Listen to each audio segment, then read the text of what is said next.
پاک صلی اللہ علیہ وسلم نا تبوک پہ گئے، واپس آ رہے تھے، مقام جارانہ کے قریب حضور پہنچے جہاں سے بہت سارے حاجی بڑا عمرہ کرتے ہیں۔ شیخ عبدالحق محدث دہلوی بھی کہتے ہیں یہ اتنا بڑا مقام ہے کہ میں ایک رات وہاں سویا ہوں تو مجھے 70 مرتبہ محبوب علیہ السلام کا دیدار ہوا۔ 70 مرتبہ محبوب وہاں سے واپس آ رہے تھے، اس مقام پہ پہنچے تو نماز کا وقت ہو گیا۔ نبی پاک نے فرمایا بلاؤ بھائی بلال۔ حضرت بلال نے اذان پڑھی تو وہاں نا 4-5 لڑکے کھیل رہے تھے، بکریاں چرا رہے تھے، ساتھ کھیل رہے تھے۔ ان میں ایک حضرت ابو معذورہ بھی تھے، 15 سال عمر تھی۔ حضرت بلال نے اذان دی تو وہ بھی نقلیں اتارنے لگے، چونکہ حضرت بلال کی زبان بلالی تھی نا تو نقلیں اتارنے لگے۔ نبی پاک صلی اللہ علیہ وسلم نے نا بڑی ذمہ داری سے روایت درج کر رہا ہوں، حضور نے حضرت زبیر بن عوام رضی اللہ تعالیٰ اور مولا علی شیر خدا کو بھیجا۔ ایک روایت ہے حضرت عمر بھی ساتھ، فرمایا جاؤ ان لڑکوں کو پکڑ کے لاؤ۔ صحابہ کہتے ہم گئے تو بچے تھے دوڑے، کسی طریقے سے پکڑ کے لائے۔ نبی پاک صلی اللہ علیہ وسلم نے فرمایا بتاؤ بھائی بلال کی نقلیں کون اتار رہا ہے؟ بلال کی نقلیں کون اتار رہا ہے؟ عجیب لطف بن گئے، بولو کون نقلیں اتار رہا تھا؟ عجیب ذائقہ ہے یار، عجیب منظر نہیں کہ بلال کی کوئی نقل بھی اتارے تو محبوب کہتے ہیں بلا کے لاؤ۔ اور کون نقل اتار رہا تھا میرے بلال کی؟ یہ مسلم میں بھی ہے، اصحابہ میں بھی، دیگر کتب حدیث میں، کتب سیرت۔ تو میرے محبوب کا بھی انداز نرالا نا، حضور حکیم ہے، حضور حکیم ہے۔ فرمایا تم نے اذان کے لفظ تو سنے ہیں؟ نہ کہا سنے ہیں۔ فرمایا چلو باری باری سناؤ۔ محبوب نے سن لیا نا، فرمایا چلو باری باری سناؤ۔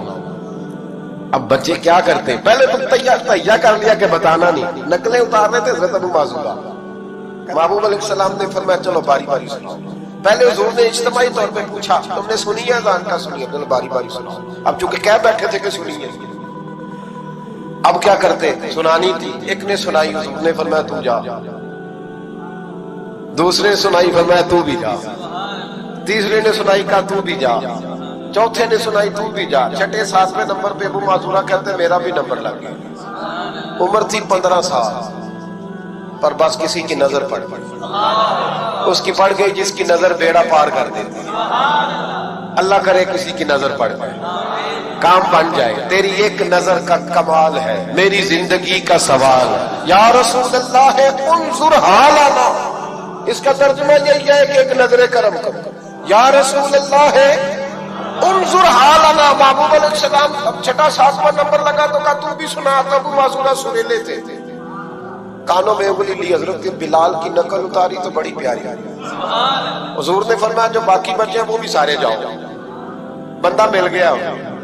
ابو معذورہ کہتے ہیں میں کانپنے لگا، ادھر والے بھی چلے گئے، ادھر والے، میں بیچ میں رہ گیا۔ فرمایا پھر سناؤ۔ کہتے 2 دفعہ سنایا، فرمایا نہیں یار مزہ آیا، پھر سناؤ۔ کہتے ہیں 3 دفعہ جب میں سنایا تو میں نے محبوب کے چہرے پہ روشنی دیکھی۔ اور سجنوں بلال کی کوئی نقل اتارے تو صحیح، کہتے ہیں روشنی دیکھی۔ حضور اٹھے اور حضور نے میرے سر پہ ہاتھ پھیرا اور دعا کی، اللہم بارک فیہ، اللہم بارک فیہ وہدہ الی الاسلام۔ یہ میرے محبوب کے لفظ ہیں۔ نبی پاک نے کہا ہے اللہ میں تیری بارگاہ میں عرض کرتا ہوں اسے برکت بھی دے دے اور اسلام کے راستے کی ہدایت بھی دے دے۔ حضرت ابو معذورہ کہتے ہیں سر پہ ہاتھ اور ادھر دعا، بس میرا کام بن گیا۔ فرماتے 15 سال کی عمر میں نے کسی سے مشورہ بھی نہیں کیا، میں نے کہا اشہد ان لا الہ الا اللہ واشہد ان محمدن عبدہ ورسولہ۔ کہتے ہیں سنو دوستو، کلمہ بھی پڑھ گیا، عشق لگا سی کھیڈا کھیڈ دی نو تے مینوں کھیڈاں بھول دیا میں کچل پایا سی یار دے ویکھنے نو، پھر اودی یاد وچ روندیاں ہی ڈل گئیاں۔ حیدر شاہ اس گلی کدے نہ رول دی، اور ہن تے رول گئیاں۔ کہتے ہیں میں نے نا فوراً پوچھا عمر کتنی؟ 15 سال۔ فوراً کلمہ حضور میری ڈیوٹی، فرمایا انت مؤذن، انت مؤذن، تو مؤذن ہے۔ حضور کہا، فرمایا فی مکہ۔ محبوب علیہ السلام نے فرمایا بلال اذانے پڑھے گا مدینے میں اور تو اذانے پڑھے گا مکے میں، میں تجھے مکے کا مؤذن۔ حضرت ابو معذورہ رضی اللہ تعالیٰ عنہ فرماتے ہیں میں بکریاں چرانے والا